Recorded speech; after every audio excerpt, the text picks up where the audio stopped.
এটা হচ্ছে পাক অধিকৃত যে কাশ্মীরটা রয়েছে, আমাদের কাশ্মীরের যে অংশটা পাকিস্তান জোর করে দখল করে রেখেছে, তার লিপা ভ্যালি। সেখানে গুলি ছুঁড়ছিল বেশ কদিন ধরেই। ওই পেহেলগাঁও কাণ্ডের পর থেকেই সেখানে পাক সেনারা গুলি ছুঁড়ছিল। তো ভারত সেখানে পাল্টা কালকে জবাব দিয়েছে, এবং সেই জবাব দেওয়ার সময় পাকিস্তানের যে অস্ত্র ভান্ডারটা ছিল না, সেটাই ব্লাস্ট হয়ে গেছে। সেটাই উড়ে গেছে, দুম দুম দুম দুম করে ফাটতে শুরু করে দিয়েছে। এবার একটা জিনিস দেখুন, যে গতকালই আমাদের সরকার, ভারত সরকার এবং তার যে ইনফরমেশন অ্যান্ড ব্রডকাস্টিং মিনিস্ট্রি রয়েছে, তাদের তরফ থেকে একটা ২ পাতার নোট জারি করা হয়েছিল।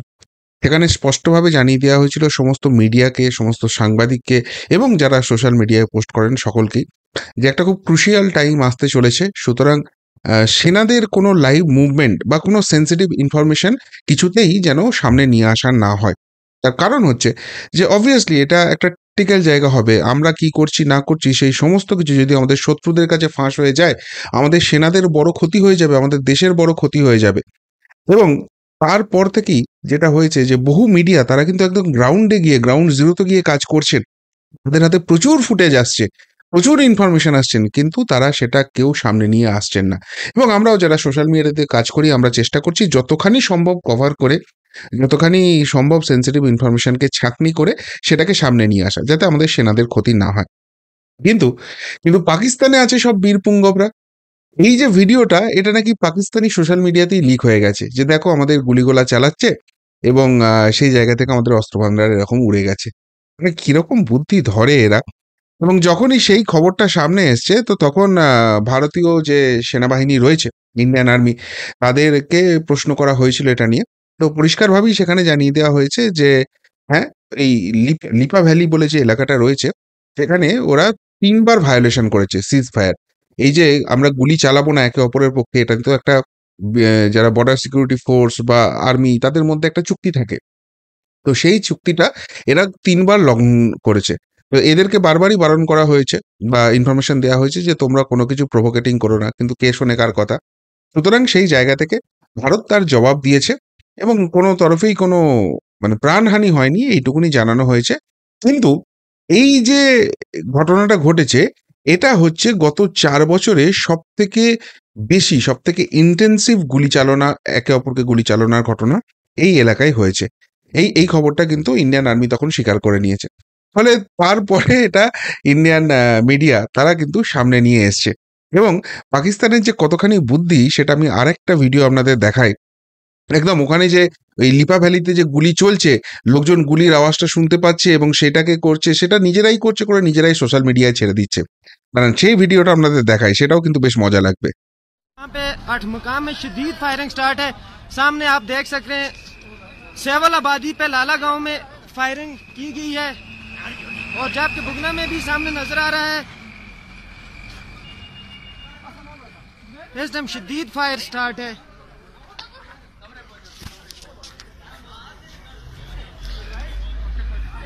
बिल्कुल सामने नजर आ रहा है, आबादी को टारगेट किया है यहाँ पे इंडियन आर्मी ने। বুঝতে পারছেন তাহলে পাকিস্তান মিডিয়ার ম্যাচিউরিটি আর ভারতীয় মিডিয়ার ম্যাচিউরিটি, এখানেই একটা ডিফারেন্স ছিল, আছে, থাকবে। কিন্তু যেটা পরিষ্কারভাবে বোঝা যাচ্ছে, যে বারবারই যে ইনফরমেশনটা আমাদের সামনে আসছে, যে সমস্ত কিছু ঘুঁটি সাজানো চলছে। এবং তার মাঝখানেও পাকিস্তান একদিকে যেরকম চুঁই চুঁই চুঁই চুঁই করছে, কালকেই ওদের প্রধানমন্ত্রী বলেছে না, যে আমরা কোনো নিরপেক্ষ সংস্থাকে দিয়ে যদি আপনারা তদন্ত করাতে চান, আমরা এই সন্ত্রাসবাদের বিরুদ্ধে লড়ছি, আমরা তাতেও রাজি আছি, অন্য কোনো স্টেপ নেবেন না, ভারত কেন সিন্ধু জলচুক্তি ক্যান্সেল করছে, এইসব যে কথাবার্তা বলছে, তার পাশাপাশি কিন্তু শয়তানিটা চালিয়ে যাচ্ছে। এই পাকিস্তানকে রেহাই দেওয়ার কোনো রকম কোনো জায়গা নেই। রেহাই দিলেই, এরা দেখুন, পহেলগাঁও কাণ্ড হয়েছে, গোটা ভারতবর্ষ ক্ষোভে ফুঁসছে, এবং সেইখান থেকে একটাই দাবি, যে পাকিস্তানের নামটা ম্যাপ থেকে মুটিয়ে দাও। আমরা চাই না এই পাকিস্তান নামক শত্রুটাকে আমাদের সঙ্গে।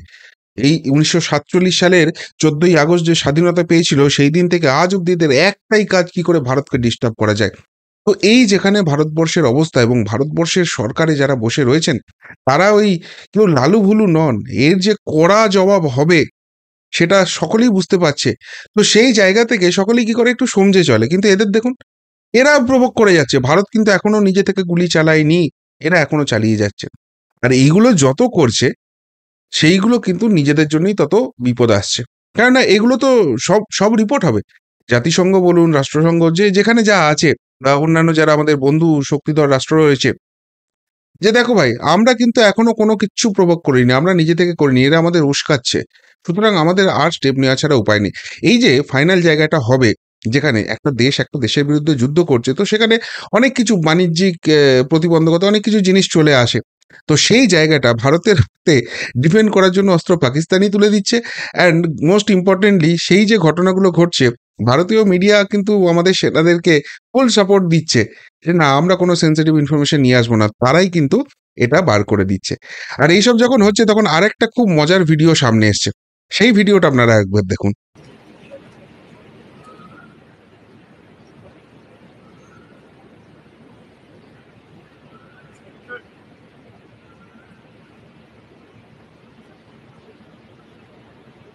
বুঝতে পারছেন? পাক আর্মির একজন সেনা, মানে সেনা প্রধান প্রধান টাইপের কেউ হবে, তার পোশাক আশাক মেডেল। আমার একটাই প্রশ্ন, যে পাকিস্তান তো একটা যুদ্ধেও জেতেনি, এত মেডেল কোথা থেকে জিতলো? তো যাই হোক, তো সে এসেছে এবং ওই প্রধানমন্ত্রী ওদের যে ছিল শাহবাজ শরীফ, তার একটা প্রোগ্রাম ছিল যেখানেই ওই বলেছে যে আমরা নিরপেক্ষ সংস্থা দিয়ে তদন্ত করাতে চাই, আবার বড় বড় গুল ঝেড়েছে। মানে পাকিস্তানের জিডিপি হচ্ছে ৩৩৭ কোটি, এরকম কিছু একটা ব্যাপার রয়েছে। আর বলছে আমরা ৬০০ কোটি খরচ করেছি শুধুমাত্র সন্ত্রাসবাদ দমনের জন্য, বিলিয়ন এরকম কিছু একটা ডেটা দিয়েছে। তো যাই হোক, সেই প্রধানমন্ত্রীকে সম্মান জানানোর যে সেনাবাহিনীর ব্যাপার থাকে, কারণ ওদের তো প্রধানমন্ত্রী সেনার প্রধান, তো সেই জায়গা থেকে প্রধানমন্ত্রীকে স্যালুট করতে আসছে। আর স্যালুট করতে এসে ওই সোর্ড ফোর্ড নিয়ে কায়দা করে নিজের মাথায় ঠাঁই করে মেরে দিচ্ছে। তো যারা এইটুকুনি প্রোটোকল মেনটেন করতে পারে না, মানে আমি আমার দেশের প্রধানমন্ত্রীকে সম্মান জানাচ্ছি, সেনাদের এইসব এটিকেট থেকে আরম্ভ করে কোন হাই লেভেলে থাকে। এবং আমরা যখন আমাদের ভারতীয় সেনাদের দেখি, তাদের কুচকাওয়াজ, তাদের এই ধরনের যে জায়গাগুলো দেখলেই একটা বেশ গর্বে বুকটা ভরে ওঠে যে হ্যাঁ, এই মানুষগুলো আছে বলে আমরা সুরক্ষিত আছি, সঠিক মানুষের হাতে আমাদের দেশের দায়িত্ব আছে, একটা অন্যরকম রেসপেক্ট চলে আসে। আর সেখানে মানে হয়তো সেটা হয়ে গেছে কাকতালীয় ভাবে, কিন্তু দেখুন এরকম জায়গাতে টাক করে মারছে। এবার ওটা তো একবার হয় না, কত প্র্যাকটিস থাকে এদের, সেই জন্যই অত সুইফটলি ওনারা করতে পারেন, সেনারা এটা করতে পারেন। কিন্তু সেখানে এই রকম সেনাদের অবস্থা, তো সেনা প্রধানদের যদি এই অবস্থা হয়, সেই সেনা যখন ভারতীয় সেনাদের সঙ্গে লড়বে বা লড়ার মতো পরিস্থিতি হবে, তখন লড়তে পারবে তো? মানে এই জঙ্গিবাদ করে করে রাষ্ট্রটা যে কোথায় চলে গেছে, সেটা একটা বড় হাসির খোরাকের জায়গা আসছে। এবার আরেকটা মজার ভিডিও, সেটাও পাকিস্তান থেকে এসছে, সেটা একবার দেখুন। जो ताकतवर है बदकिस्मती से अब भारत इतना ताकतवर हो चुका है कि आपने देखा कि किस तरह से मिडिल ईस्ट में और सऊदी अरब में जो है मोदी का इस्तकबाल किया गया है। यहाँ तो खबरें नहीं आने देते हैं, लेकिन अगर आप देखें तो हमारा वजीर आजम जाता है तो उसको कोई मामूली कोई ब्यूरोक्रेट लेने के लिए आ जाता है, और मोदी साहब जब जाते हैं तो उसको हवा में ही उसके साथ जो है जिस तरीके से प्रोटोकॉल मिलता है वो दुनिया में कई किसी को और नहीं मिला है। तो हिंदुस्तान चूंकि एक हैवी वेट इस वक्त कंट्री है दुनिया में और मुआशी तौर पर भी बहुत मजबूत हो गया है, तो इसलिए हमारी जो है आवाज इतनी मौसर नहीं होगी। বুঝতে পারলেন কি অবস্থা চলছে পাকিস্তানের সাধারণ মানুষের, কি কি আক্ষেপ রয়েছে। এখানে আমাদের দেশের প্রধানমন্ত্রীকে গালাগাল দেওয়ার অনেক লোক পেয়ে যাবেন, কিন্তু বারবারই একটা কথা বলি যে নরেন্দ্র মোদী একটা কাজই যেটা করেছেন, ভারত আবার জগৎ সবাই শ্রেষ্ঠ আসনে নেবে, এমনি এমনি এমনি এমনি হয় না, সেই জায়গাটা তৈরি করতে হয়। এর আগে আনফরচুনেটলি ভারতের প্রধানমন্ত্রী যখন বিদেশ সফরে যেতেন, দেখা যেত এক কোণে এরকম করে মাথা নিচু করে দাঁড়িয়ে আছেন, আর বাকিরা সব একদিকে আছে, যেন ভারত সেখানে অবাঞ্ছিত। আর আজকে ভারতের প্রধানমন্ত্রী কোনো বিদেশ সফরে গেলে বা যেখানে ধরুন এই G20-র মতো বৈঠক হয়, সেখানে কার্যত মধ্যমণি হয়ে থাকেন। বাকি দেশের যারা রাষ্ট্রপ্রধান আসেন ছুটে ছুটে এসে হাত মেলাতে চান। নরেন্দ্র মোদী একটা ফ্যাক্টর তাদের কাছে। তো সেই জায়গা থেকে এই পাকিস্তানের কোনো এক নেতা টেতা হবে, তিনি বলছেন যে আমি দেখছি তো কি অবস্থা, এই যে পাকিস্তান লড়াই করবে, তো একটা সকলেরই আশঙ্কা ছিল যেহেতু পাকিস্তান মুসলিম কান্ট্রি, তো আরব দুনিয়া তারাও তো মুসলিম কান্ট্রি, তারা কিভাবে ব্যাপারটাতে রিয়াক্ট করবে, তারা এখানে পাকিস্তানের সাথ দিয়ে দেবে কিনা, এবং সেক্ষেত্রে ভারতের কিছু অসুবিধা ক্রিয়েট করবে কিনা। কিন্তু একের পর এক যে মুসলিম কান্ট্রিগুলো রয়েছে, প্রথমে ইরান বলেছে, তারপর ইউএই বলেছে, কাতার বলেছে, জর্ডন বলেছে, এবং অন্যান্য ছোট দেশগুলো আস্তে আস্তে এগিয়ে আসছে, তারা কিন্তু পরিষ্কার বলছে তারা ভারতবর্ষের পাশেই আছে। এবং সেই জায়গাটা ব্যাখ্যা করতে গিয়ে এই ভদ্রলোক বলছে যে ভারতের প্রধানমন্ত্রী যখন যান তখন পারলে আকাশে যখন আছেন তখন থেকেই তাকে একদম সব থেকে উচ্চ পদস্থ যারা আছে তারা গিয়ে একদম রিসিভ করে একটা বিশাল রকম ব্যাপার করেন। আর সেই জায়গায় যখন পাকিস্তানের প্রধানমন্ত্রী যান তখন সেখান থেকে ওই এলি-তেলি কাউকে একটা পাঠিয়ে যাও এসেছে রিসিভ করে নিয়ে এসো। মানে বিশেষ কোনো পাত্তাই দেয় না। তো এই হচ্ছে দুটো দেশের মধ্যে ডিফারেন্স। কিছু তো একটা ব্যাপার আছে মোদির মধ্যে, কিছু তো একটা ব্যাপার আছে ভারতের মধ্যে। সুতরাং ওই জায়গাটা যতক্ষণ না পৌঁছতে পারছে, ততক্ষণ কিন্তু ভারতবর্ষের সঙ্গে পাঙ্গা নিয়ে কিছু লাভ নেই। আর সেই পাঙ্গা নেওয়ার কাজটাই কিন্তু করেছে। আর সেইটা কিন্তু খুব ভুল জায়গায় ধাক্কাটা হয়েছে। সারা ভারতবর্ষ ফুঁসছে। প্রধানমন্ত্রীও তার কাজটা করছেন। হয়তো কেউ অধৈর্য হয়ে পড়ছেন যে আর কবে অ্যাকশনটা কবে দেখতে পাবো?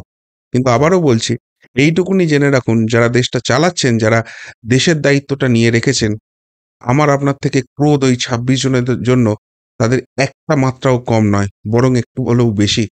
এবং এর জবাব হবেই সুদে আসলে হবে। সেটা কিভাবে হবে, কোন ট্যাকটিক্যাল মুভে হবে সেটা তারাই ঠিক করবেন। কিন্তু হয়ে যাওয়ার পর বুঝতে পারবেন যে পাকিস্তান কাদের সঙ্গে পাঙ্গা নিয়েছিল এবং তার জন্য কি সাজা পেয়েছে। কিন্তু আমার একটাই যেটা মন্তব্য সেটা হচ্ছে পাকিস্তান মিডিয়া তারা নিজেদের জিনিসই এইভাবে ফাঁস করে দিচ্ছে। তো যুদ্ধ শুরু হওয়ার আগেই অর্ধেকটা হেরে এইখানে বসে রয়েছে। কি বলবেন পাক মিডিয়ার এই ভূমিকা নিয়ে? আর তার পাশাপাশি ভারতীয় মিডিয়া এবং সোশ্যাল মিডিয়ার ভূমিকা নিয়ে? যদি কিছু বলার থাকে অবশ্যই কমেন্ট বক্সে কমেন্ট করে জানাবেন।